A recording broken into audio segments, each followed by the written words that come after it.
A school bus carrying 26 children vanished without a sound. No mayday, no wreckage. In less than an hour, they were gone, erased from the world. But they weren't lost. They were hidden. Don't forget to subscribe for true crime that uncovers what others missed. It began with heat, dust, and laughter. A yellow school bus rumbling through the fields of California's Central Valley. Children pressed to the glass, tracing the outline of distant mountains. No one on that bus. Not the shy first grader clutching his lunchbox, not the teenage troublemaker in the back, not the soft-spoken driver who'd driven these roads for 20 years, could know that before the sun set, they would vanish without a trace. And when they were finally found, nothing in Chowchilla would ever be the same. The bell at Dairyland Elementary cracked the stillness, sharp as a rifle shot. Chowchilla's afternoon sun bleached the blacktop, baking up the smell of hot rubber, pencil shavings, and dried grass. Children flooded the yard, wild and loud, a stampede of backpacks and scuffed sneakers.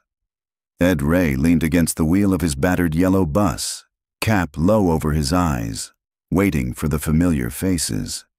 His wife had ironed his shirt that morning, but by now it was sweat stuck to his back. He wiped his brow, watching his passengers form up like little ducklings.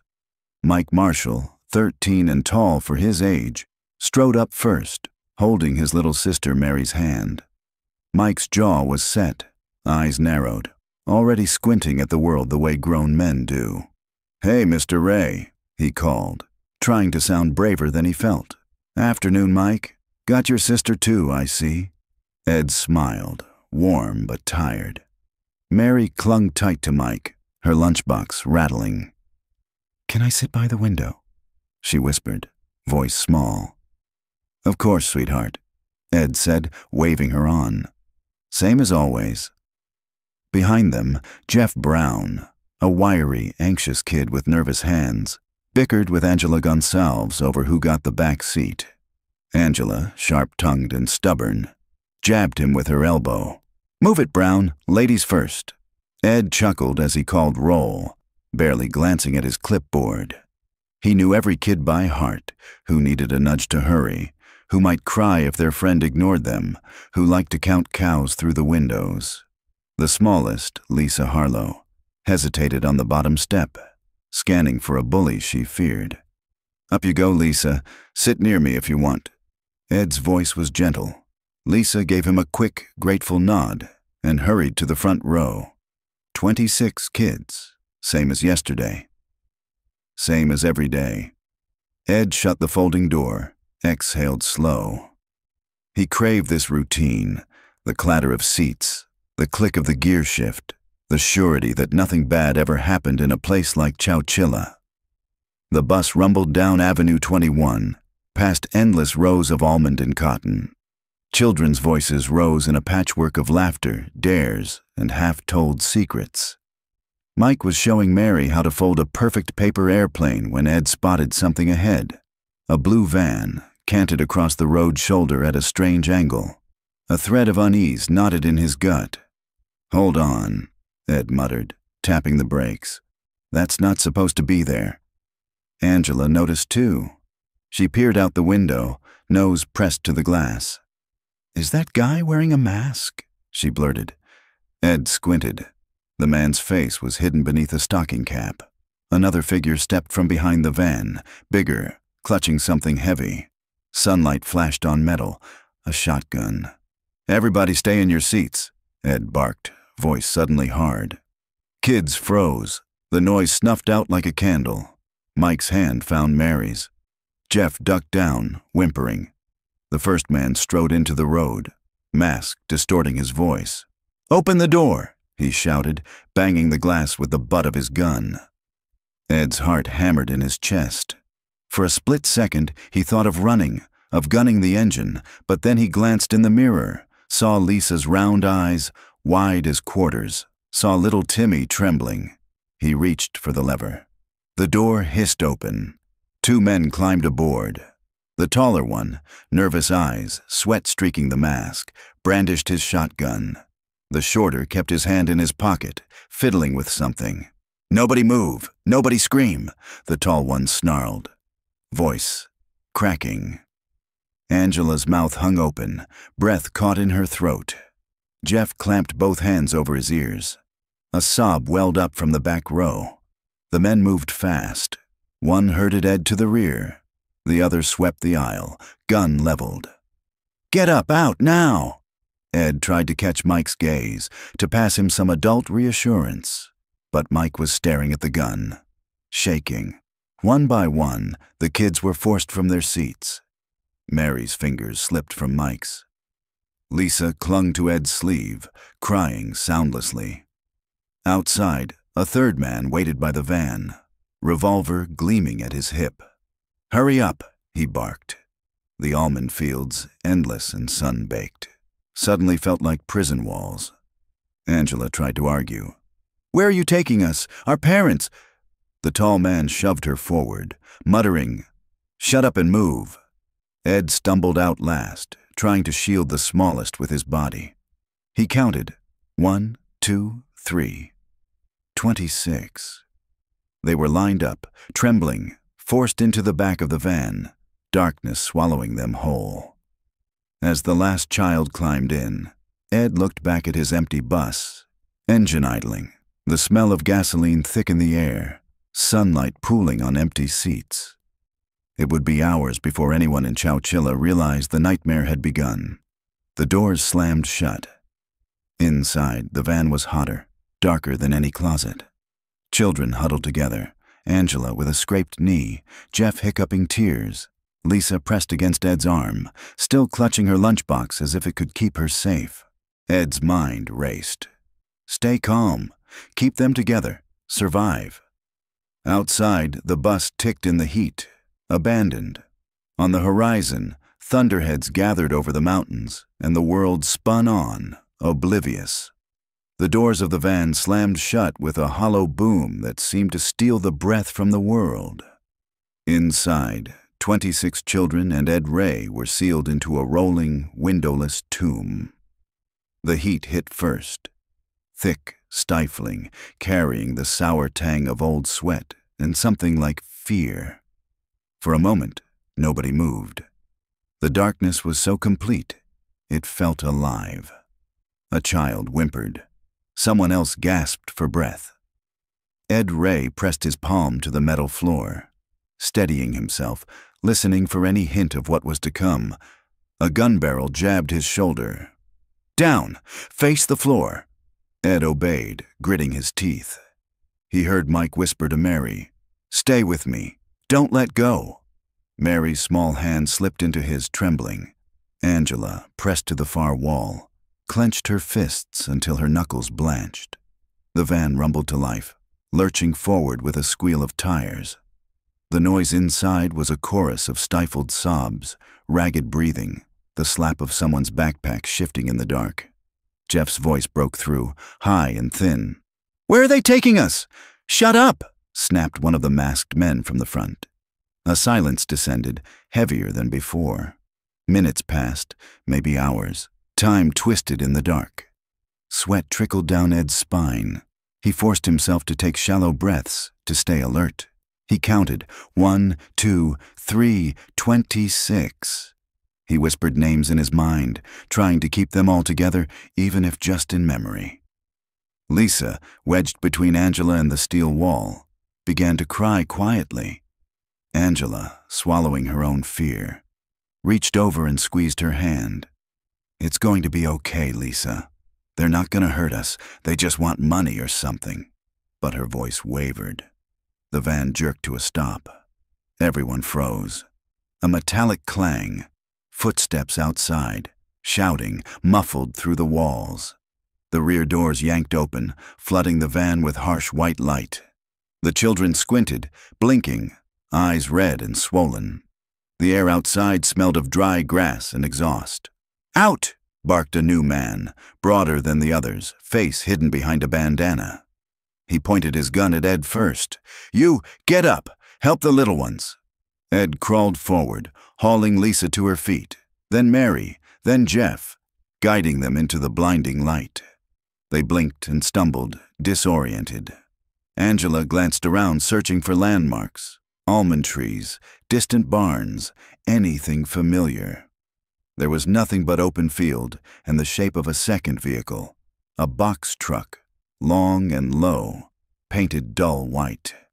The kidnappers moved quickly, herding them out of the van and into the truck.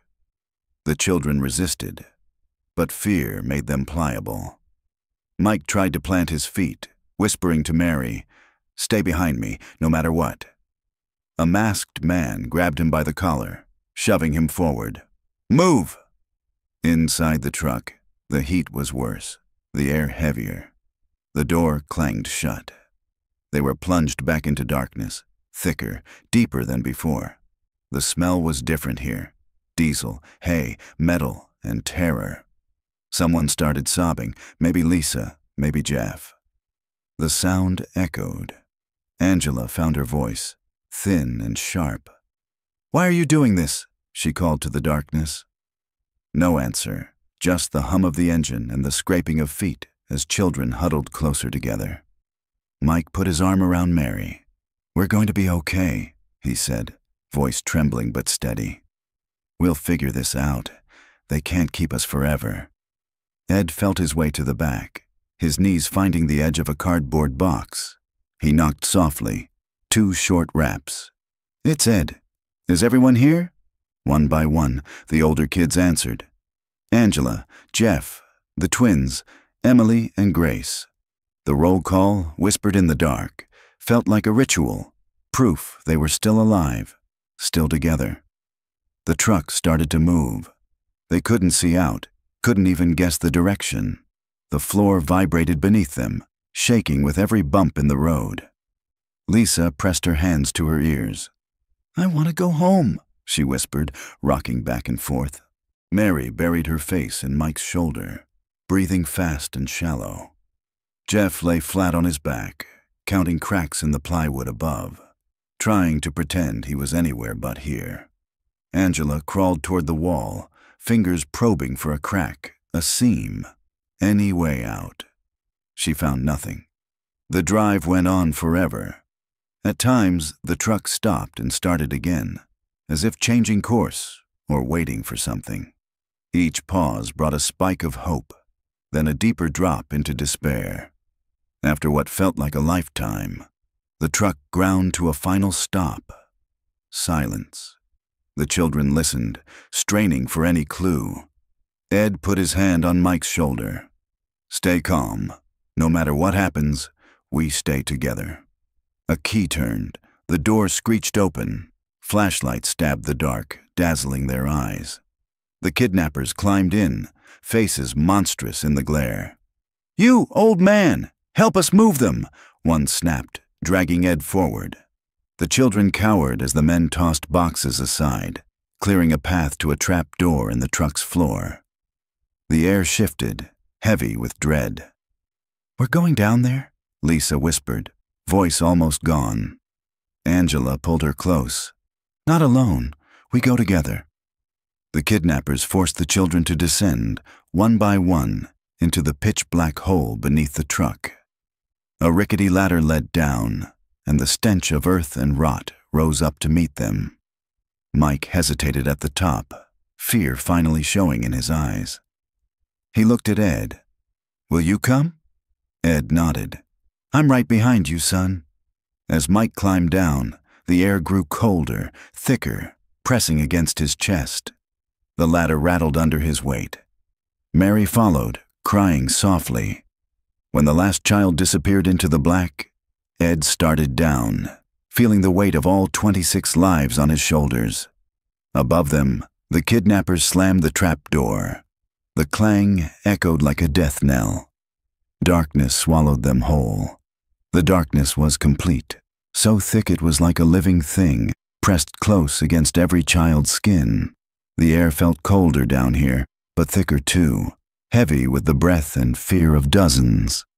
The sound of the trap door slamming above their heads echoed, a final, brutal punctuation mark. For a while, nobody made a sound. It was as if they were underwater or on another planet, the noise of their own panic muffled and distant. Ed Ray crouched low, his knees already aching from the descent. He tried to focus his senses. Smell, dirt, sweat, rot, touch, the rough edges of plywood, hearing, breath, sniffles, the shifting weight of children all around him. He couldn't see a thing. He reached out until his hand brushed a small, trembling shoulder. "It's me. It's Ed," he whispered, low and firm. "I'm here." Angela tried to count heads in the dark, brushing fingers over knees and arms, as if she could build a picture out of touch. Emily? Grace? Jeff? Each name was met with a sob, a hiccup, a trembling, "I'm here." Mike felt the earth press down on him, the literal suffocating weight of it overhead. He counted off each name he could remember, afraid that saying them out loud might break the spell, afraid that if he missed even one, it would mean someone was lost forever. He pressed Mary to his side, feeling her heart race against his ribs. "Breathe with me," he murmured, making his own breath slow and loud. In, out, in, out. It steadied him as much as it steadied her. Suddenly a flashlight flickered on, weak and yellow, casting monstrous shadows on the walls. Ed Ray's face loomed into view for a moment, lines of sweat tracing his cheeks, mouth set in grim determination. "We need to keep calm," he said. "Nobody's getting left behind. Nobody!" Lisa started to wail, a sound sharp and rising, like a kettle boiling. Angela crawled to her, wrapping arms tight around her shaking frame. "It's going to be okay. I promise. You're not alone." The words felt empty, but Lisa clung to them like a lifeline. Someone coughed, a dry, rasping hack. The air already tasted wrong, metallic and stale. A boy, Jeff, scrabbled at the wall, fingernails peeling splinters from the plywood. "There's no way out," he gasped, panic rising. "We're buried! We're buried! We're going to—" Ed slid across the dirt and put his big hand over Jeff's, stopping him before he could hurt himself. "Hey, we're not dead, son. Listen to me. We're still breathing. That's what matters." Mike squeezed his eyes shut, fighting the urge to scream. In the trembling light, he could just make out the shadowy vent pipes poking through the roof. "They left us air," he said, voice rough. "If they wanted us dead, they'd have just shot us. They want something. Money, maybe. We just have to stay alive." Angela's anger broke through her fear. "They can't just leave us here. My dad will find us. The police. Everyone in Chowchilla's looking by now. They'll come. They have to." Her words echoed, but no one answered. A thud sounded above, muffled and strange. Then the scrape of dirt, a heavy, sick sound as shovelfuls of earth hit the metal roof. The children all flinched, some burying their faces, others pressing their bodies flat against the floor, as if they could make themselves vanish. Ed listened to the dirt piling up, and his heart lurched with a terror he fought to keep from showing. "Everyone, listen. We stick together. We keep talking. We stay awake. No giving up. Understand?" Whimpers, nods, a chorus of shivering voices. Mike, clutching his sister, looked around at the others and made himself stand. "We have to make a plan. We can't just wait to die." His voice cracked, but it was a spark in the dark. Angela nodded. "If anyone feels dizzy, or if someone starts to faint, say something. We'll save the water, okay? Make it last." Ed forced a smile he didn't feel. "Smart girl," he rasped. "We're gonna need all our smarts." The light faded. The battery was dying. In the new darkness, children drifted into restless, haunted sleep, crying, shivering, mumbling to ghosts in dreams. Ed stayed awake, counting and recounting, whispering to each child he could reach. He pictured his wife, his house, the fields outside. He prayed, without words, just desperate hope. Above, the dirt kept falling. Every sound was a countdown. In the earth, the children learned what it was to be afraid of the dark. There was no sense of time, only darkness, sweat, and the endless thick press of bodies. The world above was gone. Down here, every minute stretched into agony. At first, the children called for their mothers. Some shouted until their voices cracked, banging on the plywood walls, their fists leaving bloody smears. The noise was animal, wild, a pack of trapped creatures. But the trailer swallowed every sound, and the dirt above muffled any hope that someone, somewhere, might hear them. Lisa sat hunched beside Angela, hands pressed so tight to her ears she couldn't hear her own sobs.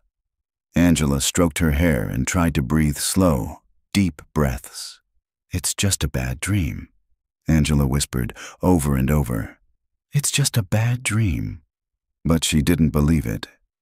Ed Ray moved through the dark as best he could, his big hands reaching, finding shoulders, hair, trembling hands. "Let's count off," he rasped, forcing his voice to be calm. "Start with me. 1, Mike answered, shaky but steady. 2, Mary, clinging to Mike's arm. 3, Jeff, voice breaking. 4. They went around, numbers anchoring them to the world, to one another. 27, including Ed. Nobody missing. Still together. But the darkness pressed in, thicker by the hour. The air grew foul, hot, heavy, stinging with the stink of sweat, urine, fear. Someone vomited, and the smell settled over the group like a blanket.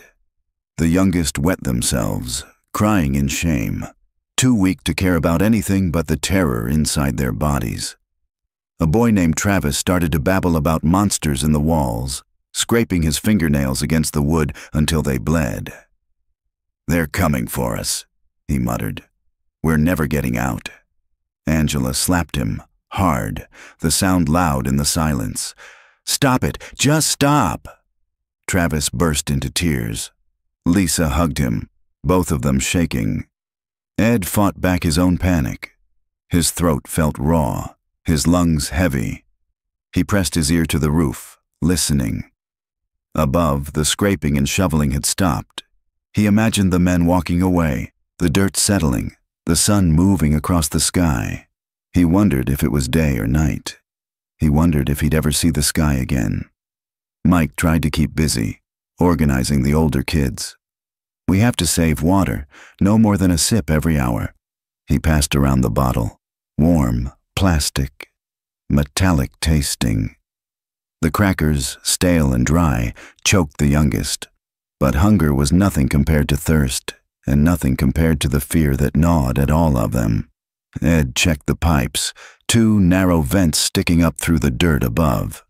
He ran his fingers along the edges, feeling for cracks, for cool air. One pipe rattled when he shook it but wouldn't budge. Angela crawled along the wall, feeling for seams. "There's got to be something," she muttered. "A way out. They can't just leave us here forever." Someone started to pray. "Hail Mary, full of grace." The words wove through the dark, a fragile thread. Mike found Lisa staring at a spot in the corner, where the floor met the wall. "There's a gap," she whispered, barely audible. "I can feel air." She dug her fingernails into the plywood, scraping splinters into her skin. Ed crawled over, feeling alongside her. There, a section of wood, slightly warped. He pushed hard. The panel creaked, dust sifting down into his hair. Angela joined, using her nails to pry at the edge. For the first time since the nightmare began, something changed, a tiny, ragged hope. But every push let in more dirt, the trailer shuddering with the shifting weight above. Lisa recoiled, coughing as a spray of soil hit her face. Mike threw his arms around her, pulling her back. "Slow," Ed warned. "If we're not careful, we'll bring the whole damn roof down." Angela wiped sweat from her brow, cheeks streaked with tears and grime. "We can't stop. We have to try." The children watched, hollow-eyed, as the oldest worked in silence. Every scrape, every shift was a gamble, freedom or a grave. When they couldn't pry anymore, Ed wrapped his arm around Lisa. "We'll keep at it, one step at a time. You hear me?" His voice was gravel, but it held steady. Above, silence. Below, a stubborn, desperate hope. That night some children dreamed of rescue. Some dreamed of Earth swallowing them whole. But for the first time, a few dared to imagine light, air, and the world above. The darkness did not soften. Hours blurred and bled, measured only by the rise and fall of children's voices, by thirst, by fear. Somewhere overhead, life was going on. Dinners cooked, dogs barking, parents calling. But here, time folded in on itself. There was no night or day, only suffering and survival. It began with thirst. After a while, it was all anyone could talk about. Lips cracked and tongues stuck to the roofs of dry mouths. When Mike handed Mary the water bottle, one tiny sip, just enough to wet her lips, she sobbed quietly, head pressed to his chest. "Pass it," Angela ordered, voice hoarse. "No more than a mouthful, or we'll run out." The bottle made its slow journey around the room, each child desperate, some holding the water in their cheeks, reluctant to swallow. Jeff tried to sneak an extra sip. Angela snatched it away, glaring. "We all need it, Jeff, even you." Ed watched over them, exhaustion weighing heavy on his bone. He pressed his ear to the plywood roof again, searching for sound, anything, but the world above was silent as the grave. He tried to keep busy, crawling from child to child, whispering names, telling them to squeeze his hand if they could hear him. A feverish boy named Danny started muttering nonsense. Something about Disneyland, about his mother's pancakes, about monsters with shovels for hands. His words ran together, growing frantic. "Don't let them dig us deeper, Ed. Please, don't let them—" His voice broke, and Ed pressed a hand to the boy's forehead. Hot as an iron. Delirious. Angela knelt next to Danny, wiping his brow with a crusty scrap of shirt. "Shh, Danny. Think about something good. What's your favorite thing in the world?" He mumbled. "My dog, my birthday cake." Angela squeezed his hand. "Picture that cake, candles, everyone singing. Hold on to that, okay?" Lisa, trembling, clung to Angela's free arm. She stared into the dark, rocking herself, humming under her breath, nursery songs, then nothing, then a brittle silence. Time lost all meaning. Some children tried to sleep, but every sound, each cough, every whimper, the slap of someone's hand against the wall, jerked them awake. A few drifted into dreams that weren't much better than the nightmare around them.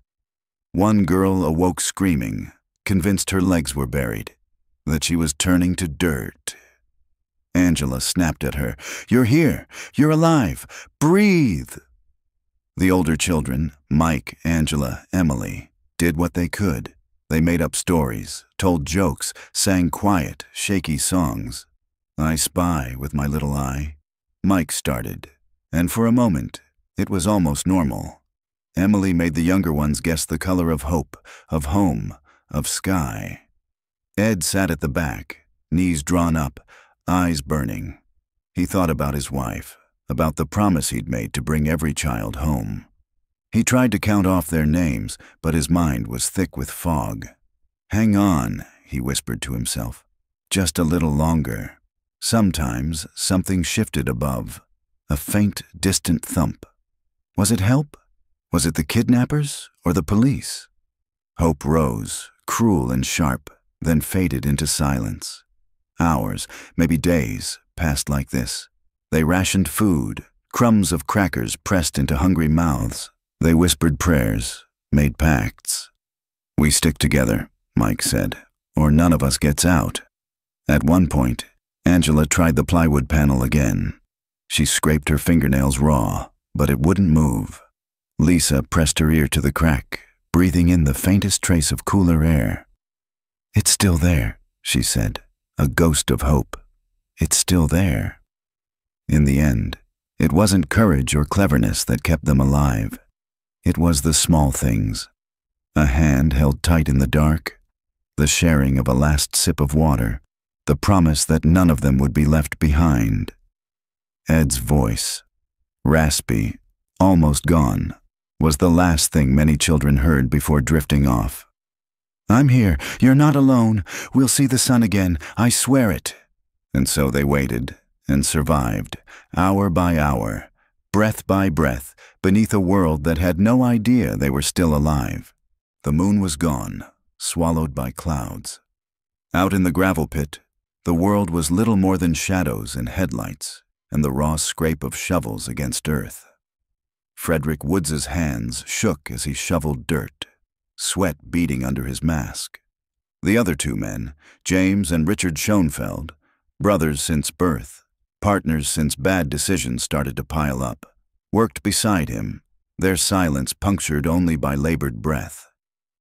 "Keep digging," Fred hissed, glancing over his shoulder at the half-buried moving truck. "We need more dirt on top," James grunted. His shoulders burned with each shovelful, but he didn't stop. He was thinking of the voices from inside the trailer, high and muffled. The youngest kids begging, the bus driver barking out orders. "We shouldn't have picked so many," he muttered, almost to himself. "It's too much. We can't control this." Richard Younger wiped sweat from his face. His stomach churned with adrenaline and guilt. He kept his head down, shovel moving, jaw tight. "It's done, Fred. We need to go before someone hears." But Fred's mind was racing. The plan had sounded brilliant in his father's study. Take a busload of kids, bury them alive, demand millions in ransom. The world would pay to get them back. But now, with sirens in the distant night and the ground trembling beneath his boots, it felt like the edge of disaster. He tossed his shovel down and fumbled in his pocket for the ransom note. Written, rewritten, never sent. Their call to the Chowchilla police had been jammed. Lines busy, the whole town on the phone. He cursed under his breath. "We'll try again from the motel. Just finish." The brothers heaved the last shovelfuls of earth atop the trailer's roof. The vent pipes stuck up like gravestones in the moonlight. Woods paused, staring at them. "They'll have air," he said, like it was a kindness. "They'll live." James spat on the ground, hating the feel of the mask. "If you say so." The pit was silent now, the only sound the settling dirt and the distant whine of a coyote. Inside the truck, the children huddled together. The world was shrinking, the air thicker, panic seeping through the cracks. Ed Ray pressed his ear to the wall, listening. For a moment, he thought he heard footsteps. Then nothing. Mary whimpered in the dark. "Are they coming back?" Mike held her tight. "They're gone. We're still here. That's what matters." Above them, Woods and the Schoenfelds loaded their shovels, gloves, and leftover supplies into their van. They peeled off their masks, their faces pale, drawn, and slick with sweat. None of them could meet the other's eyes. Richard stared back at the half-buried trailer, a shadow against the quarry's edge. "They're just kids, Fred." Woods's jaw worked, no answer coming. They drove away, tires spinning, van fishtailing in the loose gravel. The gravel pit swallowed their tracks. The world was silent, but for the faint, muffled sound of children breathing under the earth. For the first time, Woods let himself shiver. No matter how far he drove, he knew what they'd done would haunt them forever. The darkness was a beast, breathing in and out with every terrified child inside the buried trailer. The air, thick with sweat and fear, pressed down on them like a second layer of dirt.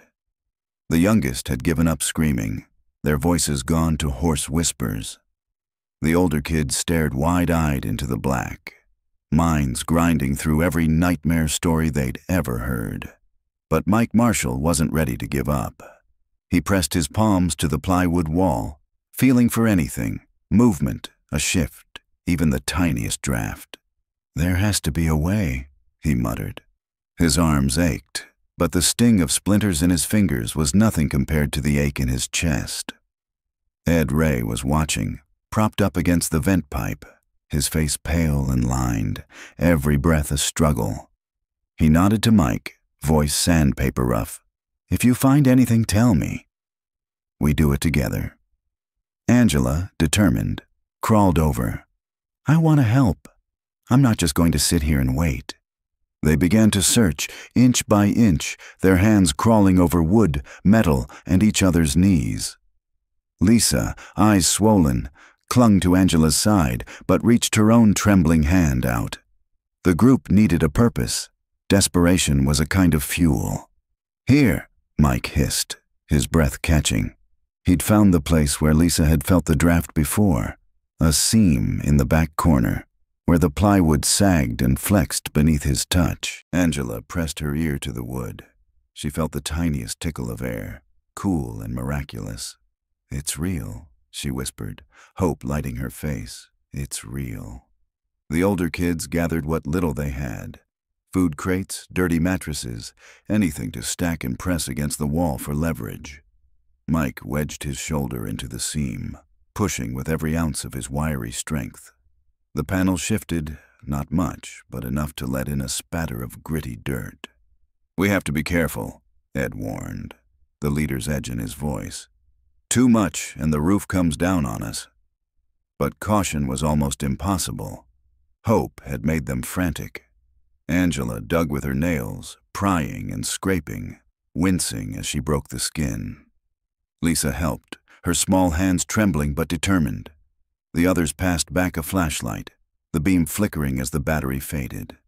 In its dim glow, their faces were hollow-eyed, streaked with tears and grime, but alive with purpose. Ed joined, his hands shaking, and together they worked, pushing, pulling, scraping at the weak spot until, at last, a splintered chunk broke loose. Dirt cascaded in, making them cough and choke, but with it came a sharper, stronger draft of fresh air. For the first time, the darkness didn't feel absolute. There was a direction to it, a way up, a way out. The little ones started to cry again, but this time with something like relief. "We're going to get out of here," Mike said, his voice ragged but fierce. Angela squeezed his shoulder. "One more push. We have to make it bigger, big enough for all of us." But it was slow going. The earth above was heavy and shifted with every movement, threatening to cave in. Each time they paused to rest, their hearts hammered with dread. What if they'd only made it worse? What if rescue was already on its way, and they'd ruined their only chance? Still, they worked. Each inch gained was a tiny rebellion against the fear, against the men who had left them for dead. Hours passed, or maybe only minutes. The darkness made it impossible to know. At last, as Mike clawed another handful of dirt away, a sharp sliver of light speared through the hole. It was only the palest gray, filtered through layers of earth, but to the kids, it was more blinding than sunlight. For a heartbeat, no one spoke. The world seemed to hold its breath. Ed's voice broke the silence, full of tears he didn't bother to hide. "We're not dead yet. We're not giving up." The children pressed in closer, dirt in their hair and hope in their eyes. It wasn't freedom yet, but it was the first real crack in the darkness, and they weren't going to let it close. The crack they'd made in the wall became their lifeline, and their obsession. Mike was the first to claw at the dirt with both hands, splinters slicing his fingers raw. Each handful of soil brought a surge of hope, but also fresh terror. The trailer shuddered, earth raining down, the space shrinking and shifting with every breath. Angela scraped with him, her nails torn and bleeding. "Don't stop," she panted. "If we stop, we die here." Ed Ray, his face streaked with sweat and grime, watched over the children, rotating the oldest through shifts at the hole. The youngest huddled together, wide-eyed and silent, while the older kids worked in a kind of fever. Every inch gained meant more air, sharper, cooler, a taste of freedom. Lisa squeezed through the crowd, crawling to the edge of the hole. "Let me help," she whispered. Mike wanted to protect her, but in that moment, every hand counted. The children rotated, working in pairs, sweat pouring down their faces. Some choked on the dust, eyes stinging. Others retched from the effort, but none of them stopped. At one point, The earth above shifted dangerously, the roof groaning. A cascade of dirt poured down, half burying Mike. He gasped, flailing, but Angela and Ed hauled him out, coughing and shaking. "Slow down," Ed barked, his voice cracking. "We can't rush it. We have to do this smart." Mike spat out a mouthful of dirt. "Sorry, I just—" Ed gripped his shoulder, steadying him. "You saved us, son. Now let's all save each other." Time melted, each moment stretching and breaking. The only sounds were breathing, scraping, the muffled sobs of the youngest. As the gap widened, a shaft of gray light spilled into the trailer, sharp and holy. The first cool breeze in hours swept through, tasting of outside, of sky, of the world they barely remembered. Angela's eyes filled with tears. "Look, look!" Lisa reached for the light, her face smudged and shining. "It's real," she breathed. "It's real." The final barrier was a heavy steel manhole cover, wedged above the trailer's roof. Ed and Mike, arms trembling with fatigue, braced themselves against the plywood and heaved together. The cover shrieked against rust, moving only an inch. Again, bodies pressed together, grunting, the sound of the group's will against the weight of earth. At last, with one final desperate shove, the cover slid aside. The world above exploded into view. White-hot sunlight, blinding, dazzling, alive. For a moment, the children just stared. Then Mike scrambled up, his body half falling, half clawing through the earth, and burst out onto the quarry floor. He gasped for breath, sunlight burning his skin. One by one, Ed lifted the smallest through the hole. Lisa, then Mary, then Jeff, their hands reaching for Mike, for the sky, for hope. Angela hauled herself up, tears streaking her dirt-caked cheeks. Ed was the last, his legs barely working, but he forced himself through, dragging the last child behind. The world outside was silent. No kidnappers, no police. Just the blue bowl of sky, the pit yawning behind them, the impossible freedom of open air. The children staggered to their feet, blinking in the blinding light, arms slung over each other's shoulders. They were filthy, battered, exhausted, but they were alive. Lisa sobbed, not out of fear but relief. Angela laughed, a harsh, wild sound. Mike threw his head back and shouted, the noise echoing across the empty quarry. Ed sank to his knees, eyes squeezed shut, a prayer on his lips. "We made it," he whispered. "We made it out." They were alone, but for the first time since the nightmare began, the world belonged to them again. For a long moment, the survivors just stood there, squinting and shivering in the blinding sun. The quarry was empty. No shovels, no kidnappers, only heat shimmering on pale dirt, and the broken outline of machinery at the pit's edge. Mike was the first to move, stumbling forward on shaky legs. He took a deep breath, the air sharp and alive in his lungs, and nearly collapsed. Angela caught him, half laughing, half sobbing, her tears streaking the dirt on her face. Lisa crawled from the edge of the hole, blinking up at the sky. For a heartbeat, she covered her eyes, unable to believe it was real. Then she saw a single green weed pushing through the gravel, and for some reason, that, more than the sun or the sky, made her start to cry. Ed Ray pushed himself to his feet, every joint aching, every muscle on fire. He counted the children by instinct. 1, 2, 3, 26, all present, all alive. His chest filled with something like joy and grief all at once. Mary tugged at Mike's hand, her voice small. "Are we really out?" "We're out," he said, hugging her, holding on so tight neither could breathe. They didn't know how long they wandered the pit, blinking and shuffling, dazed and silent. Dust clung to every inch of them. Sweat dried on their skin. For a while, the only sound was their footsteps and the echo of someone's soft, disbelieving laugh. A distant engine rumbled. The kids froze, fear twisting their faces. But it was just a battered pickup bouncing along the service road, 2 quarry workers inside. The driver slammed on the brakes, mouth open in shock. The passenger leaped out, staring. Are you the missing kids?" he stammered. Angela nodded, too exhausted to speak.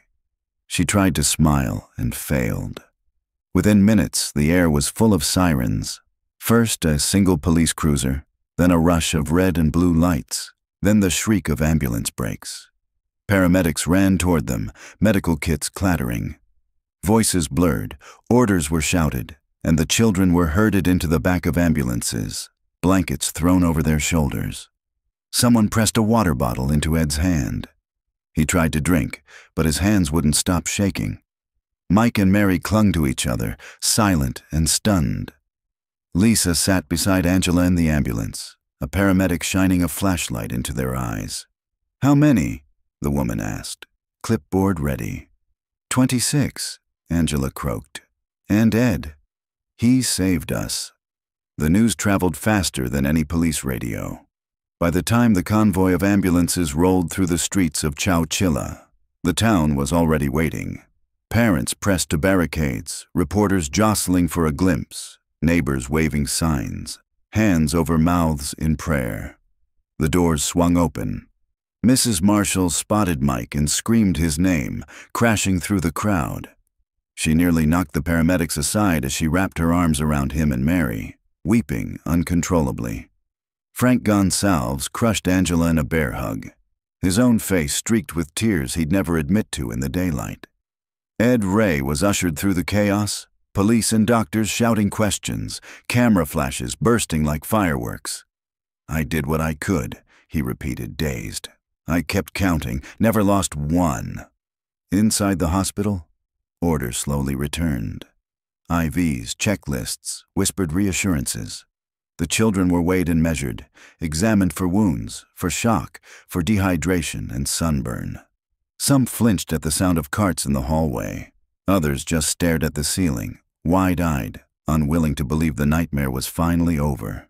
On the hospital TV, a reporter announced, "Chowchilla's missing children found alive after being buried underground for over 16 hours. Miraculously, all survived." But for the children, the nightmare had not ended. The sun was too bright, the world too loud, and every closed door felt like another trap. They drifted in and out of sleep, haunted by dreams of darkness and dirt. Still, as parents held their children, and as Ed Ray finally let his guard down and wept, a strange new feeling filled the rooms of the Chowchilla hospital, a feeling none of them dared to trust. Hope. The story blazed across the country like wildfire. 26 kids buried alive. All survive. News vans circled Chowchilla's dusty streets, satellites blossoming from their roofs, anchors in shirt sleeves frowning earnestly at the cameras. The faces of the rescued children, Ed Ray, and frantic parents stared out from every TV and newspaper. The world wanted villains, heroes, a miracle, and someone to blame. But in the hospital's hushed halls, there was only exhaustion and the endless buzz of questions. FBI agents in crisp suits filed through one after another, asking the same things. What did the men look like? What did they say? Did anyone see a license plate? Ed Ray told his story 100 times, his voice growing more haunted with each retelling. 3 men, blue van, one with a shotgun, one with a revolver, one with a clipboard. His hands shook. He'd barely slept. Every time he closed his eyes, he heard the dirt falling on the trailer roof. Mike, Angela, Lisa, and the others answered in soft, shaky voices, clutching parents' hands. Mary wouldn't let go of her brother's shirt, not for a second. The FBI didn't sleep. They tracked the moving truck's plates to a San Jose rental agency. The rental agent remembered the man, nervous, rich boy voice, ID with the name Frederick Woods. An agent in a blue suit pinned his photo to the board, next to 2 others, James and Richard Schoenfeld. All 3 had criminal records. All 3 were from wealthy families, the kind used to hiding mistakes behind money and lawyers. The manhunt went national. Police raided Woods' father's estate, an enormous, lonely mansion outside Livermore, surrounded by fields and rusted farm equipment. Inside a dusty bedroom, they found a briefcase full of ransom notes, hand-drawn maps of the quarry, shopping lists, food, water, vent pipe, plywood, shovels. One ransom note, never sent, began, "We have taken the children. We want $5 million. No police or else." James and Richard Schoenfeld were caught first, found hiding at their parents' house, haggard and silent. Woods had vanished, slipping through a network of family and friends. As the children were released from the hospital, the town held its breath. Parades were planned, prayers offered, awards minted. Ed Ray was called a hero. There were interviews, medals, keys to the city. But at night, he lay awake, counting children in the dark. Angela, Mike, Lisa, and the others gave interviews, their faces pale and shy beneath the TV lights. Some could talk about what happened, others shut down, staring at their hands or hiding behind their mothers. When Frederick Woods was finally found, cowering in a relative's cabin near Yosemite, his capture made national news. The three men, faces pale and glassy-eyed, were brought to trial in matching orange jumpsuits. The courtroom was packed. The children's families filled every row, their eyes full of rage and questions. During the trial, the prosecutor described the plot in chilling detail. The months of planning, the supplies, the cold calculations. The judge stared down at Woods and the Schoenfeld brothers. "You buried children alive," he said, his voice trembling. "You left them to die in the dark." The world watched as the verdicts came in. Guilty. Life in prison. No parole. For a moment, justice felt real. But for the children of Chowchilla and for Ed Ray, closure was more complicated. Some nightmares could not be locked away. Some wounds, invisible, never fully healed. Yet in the heart of the valley, beneath the endless sky, Chowchilla exhaled. A long, slow breath, relief and grief tangled together. For months after the rescue, the children slept with the lights on. Parents took turns sitting by their beds, holding hands until the nightmares faded, if they ever really did. The newspapers called them the Chowchilla survivors.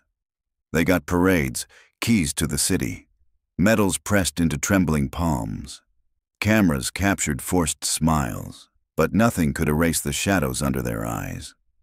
Ed Ray was called a hero, and he wore the title with the quiet humility of a man who never asked for it. But late at night, when the house was dark, he would sit at the kitchen table, staring at the pattern of moonlight on the wall. He counted the children, again and again and again, until he could fall asleep. At Dairyland Elementary, teachers tried to bring back normalcy, but when the bell rang for recess, some kids flinched. When a substitute bus driver filled in, a few simply refused to board. Angela's parents enrolled her in therapy, where she drew endless pictures of ladders, sunlight, and doors. Mike stopped talking for a while. Lisa wet the bed for months. The town tried to move forward, but the sense of safety, the innocence, never returned completely. Parents hovered closer. School bus routes changed. Almond trees grew taller, but the shadow of the quarry never faded. As the years passed, the story changed shape. It became something told in whispers, then on anniversaries, then in history books. Some of the children grew up to become parents themselves.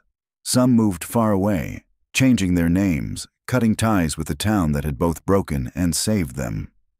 A few leaned into the fame, speaking at survivor events or to reporters. Most just wanted to forget. Lisa, as an adult, described the sound of dirt falling on the trailer roof as the moment childhood ended. She never liked small spaces, or crowds, or the dark.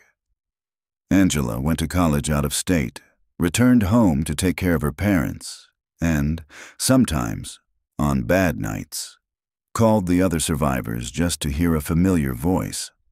Mike became a teacher. He watched the classroom windows the way Ed Ray once watched the bus mirror, always counting, always making sure no one was left behind. Ed Ray retired a local legend. When he died, the town filled the church with flowers, lining up to thank him for every child he'd saved. The children, grown, scattered, older now than he ever was that day, stood in the pews, heads bowed, carrying the weight of that afternoon in their bones. The kidnappers, locked away, faded from public memory, but for the survivors, the past never truly left. The story lived on in scar tissue, in quiet moments, in the hush before sleep. But there was more than trauma. There was a stubborn hope, proof that even in darkness, even when buried alive, children can claw their way back into the sun. Even broken things can grow, can laugh again, can make the world safer for those who come after. Every July, someone placed flowers at the old bus stop, the petals bright against the dust and heat. Every summer the town remembered, and every year a new teacher would read the story aloud, not for the horror, but for the truth. That courage sometimes looks like holding hands in the dark, refusing to let go. And so the children of Chowchilla grew up, not untouched, but unbroken.